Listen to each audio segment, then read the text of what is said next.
They will always follow Arabic text. Because you can be Exactly. translated based on intent. Exactly. Never lose the, because you can always go back to the original, right? So no additions, subtractions. You can find translation meanings in every, but you can always go back to the original and you'll find that every message. Because when you talk to different Christians, the essence of Christianity, meaning Catholic, and they will say Mary is holy. In an, you can go to a Protestant and they'll not pray to her. That Catholic worship and pray to saints, and when his ideas. She said the religion is not preserved because of the. But in the Quran, the actual essence is always preserved. If they misunderstand political topics, that could happen. But if you ever want to know the truth about Islam, that is, people like yourself, because you guys have that open mind, know perfectly accurate what is the original message.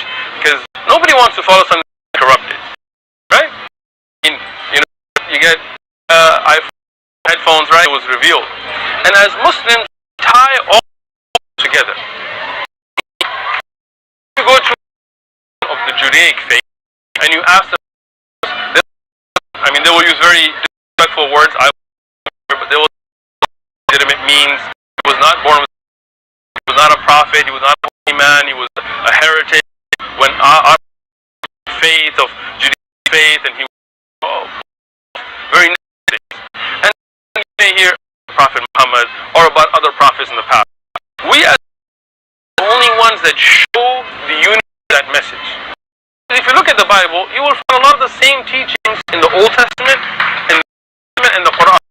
Right? Don't worship, don't kill people. You'll find a common message. But how do you tie that together?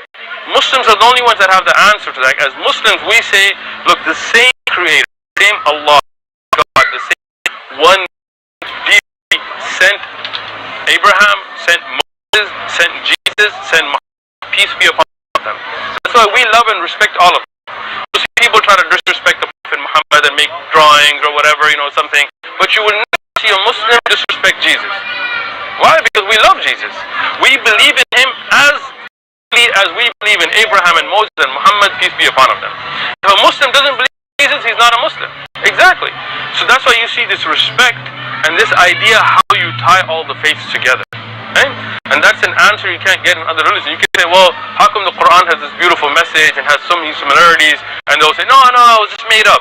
Well, how could it? Just think, you're logical guys, right? What do you guys study? Do you go to school? Do you work? What do you do? All of that and none of that? Alright, good. But, Linguistics. Linguistics, excellent. So now think about this, right? Upon him was a man historically. He couldn't read all of Arabic grammar. The final decision we call nahu and sarf is made. Even if you go to a non-Muslim Arabic professor, he will refer to the Quran for Arabic grammar. Okay. Right? Yeah. So how can a man who doesn't know how to read or write produce something that is the essence of an entire language? Not just that. Think it through. Take the Quran, take this book with you. You will see, there you go, scientific facts in the Quran that could not have possibly been known at the time of the Prophet Muhammad, right? How a child develops in the womb of the mother, how there are waves in the ocean, how sweet water and hot water touch, don't mix. How can a man in a desert who's in Arabia, he's not in the Roman or Greek Empire where they have a lot of scientific research and philosophy, who's never been to where sweet and salt water mix, who's never been under the ocean, who's never had the technology or the ability to study how a child develops, how can he bring that forth, right? Logically it's impossible, right? Just once. Anybody can guess at one thing, right? Okay, you make a guess, you're like, okay, how does this happen? You're like, this way, and you're like, you get a 50% chance, right? But in the Quran, as there's a professor, his name is Dr. Muris Bukai, he was French atheist, began a research to disprove religion. Right? So he took the Bible, he took modern science, he destroyed it, he showed it, he presented it, everybody standing ovation, everything like that. So he said, I'm on a roll, I'm going to do the Quran next. So he took the Quran and he found that everything in the Quran repeatedly, not once, not twice, not one here and there, repeatedly was what modern science discovered hundreds, thousand plus 1400 now years later. So he said, look, this is impossible. We can't guess these many times and get it right. This is divine. And he became a Muslim. And he published a book called The Bible, the Quran and Science. Dr. Murish Burkai. You can Google it. You can get a PDF, So think about this. How does a man in the desert, who couldn't, even if he could get to that kind of knowledge, he couldn't read or write. And he wasn't in a place of scientific discoveries or philosophy. He's in a desert, right?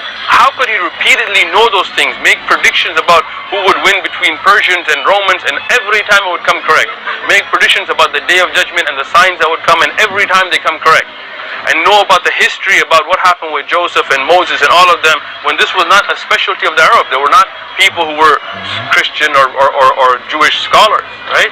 How would he get all of that, and scientific facts and linguistic facts? After a while, you got to say, look, this is not written by the Prophet Muhammad. And that's why he said, this is not written by me. This was revealed. It is of divine origin, and there are repeated miracles to let you know. And it's such a miracle that you can hold it in your hand. Like Jesus, okay, he walked on water. We believe in it too, but none of us can see that today. So it's a miracle for the people of his time, right? Today, an atheist could come forward and say, I don't believe in it, right? How do you prove it? Maybe you got a video, right? YouTube, right? But the Quran is such a miracle that till the day of judgment, you can have it in your hand, you can read it, you can verify it against what we have discovered as facts and science, not theories, but facts, and you can see the truth of it. So, if you guys have any questions or any objections, we're here to discuss. If not, read up, and if you agree with it, I think you should take that step and declare your Islam. If not, take your time, read it, and you will see it will seep in your heart. Yeah, I look forward to learning a lot. Excellent. Well, it's great talking to you guys. And if you have any more questions, we're here. Come on by. Yeah. Thank you. Have a good one.